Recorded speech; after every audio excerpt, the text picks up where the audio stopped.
warahmatullahi wabarakatuh.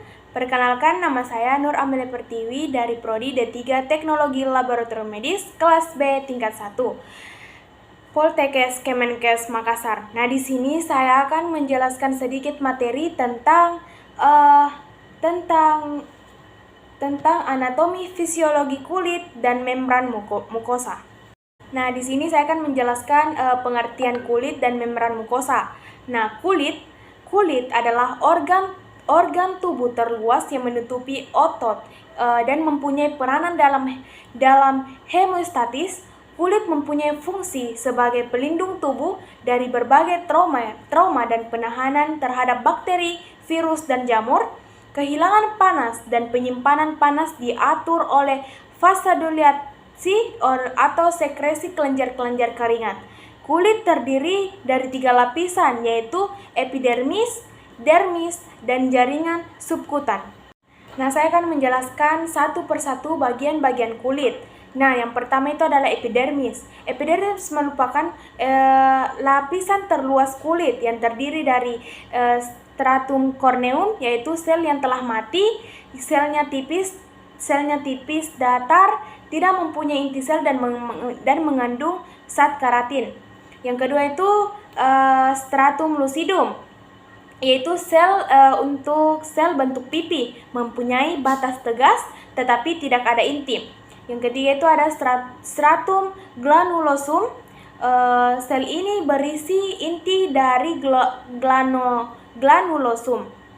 Yang keempat, zona germinalis, terletak di bawah lapisan tanduk dan terdiri atas 2 lapisan epitel yang tidak tegas. Yang kelima, sel berduri, yaitu sel fibrial halus yang menyambung sel satu dengan yang lainnya. Yang keenam itu sel basale. Nah, yang kedua itu ada dermis. Dermis terletak di bawah lapisan epidermis. Dermis merupakan jaringan ikat longgar dan terdiri atas sel-sel fibrinoplas yang mengeluarkan protein kolagen dan elastis. Serabut-serabut kolagen dan elastis tersusun secara acak dan menyebabkan dermis terenggang dan memiliki daya tahan. Yang ketiga itu ada subkutan. Subkutan mengikat kulit secara longgar dengan organ-organ yang berada di bawahnya.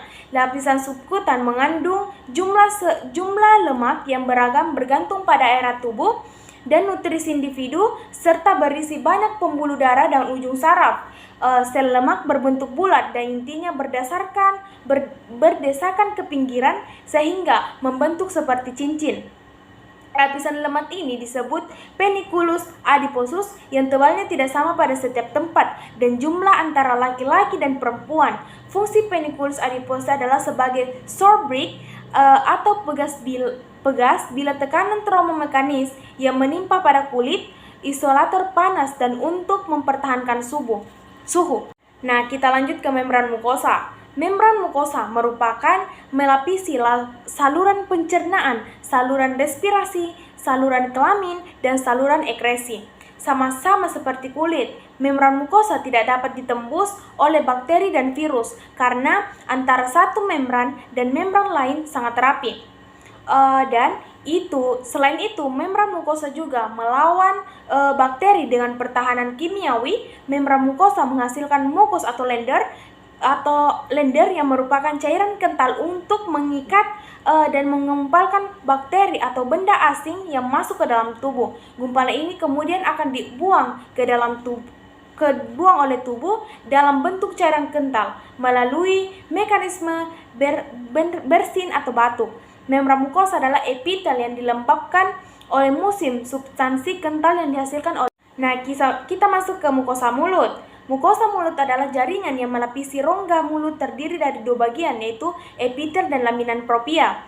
Laminan propia mengandung serabut kolagen, serabut elastin retikulin, dan jaringan penghubung. Lapisan di bawah propia adalah lapisan submukosa yang merupakan jaringan ikat kendor yang mengandung lemak, pembuluh darah, limfe, dan saraf. Dan selanjutnya kita masuk ke mukosa lidah. Mukosa pada permukaan bawah lidah sifatnya licin dan di bawahnya terdapat tunika mukosa. Pada permukaan atas terlihat banyak tonjolan-tonjolan kecil yang disebut papil lidah.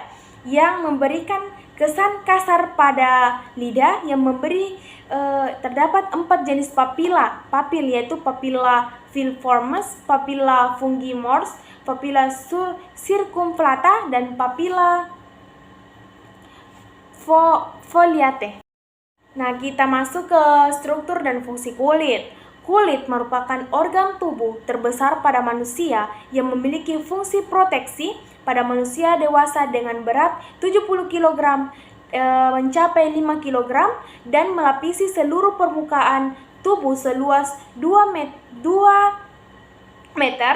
Kulit memiliki fungsi sebagai barrier fisik, pelindung terhadap agen infeksius, termoregulasi sensasi, proteksi terhadap sinar ultraviolet UV, serta regenerasi dan penyambung luka. Berbagai fungsi kulit terdapat diperankan oleh keseluruhan lapisan kulit. Terdapat 3 lapisan kulit yang utama. Yang pertama itu epidermis, dermis, dan hipodermis atau subkutan. Nah, kita masuk ke fungsi membran mukosa. Fungsi membran mukosa utama adalah untuk melindungi tubuh dari agen eksternal yang berbahaya. Strukturnya padat, jaringan epitel dalam mukosa membentuk penghalang mencegah masuknya patogen. Secara khusus, misalnya pada fungsi membran mukosa, lambung dan usus terlihat dengan pencernaan dan penyerapan makanan. Lain halnya pada mukosa hidung, membantu bau dari hidung sehingga partikel dapat terdeteksi dan saat tercium. Selain itu, membran mukosa juga terdapat pada organ reproduksi seperti vagina. Adanya keputihan terjadi secara alami karena produksi mukosa vagina untuk membersihkan diri serta menjaga kelembapan organ vagina.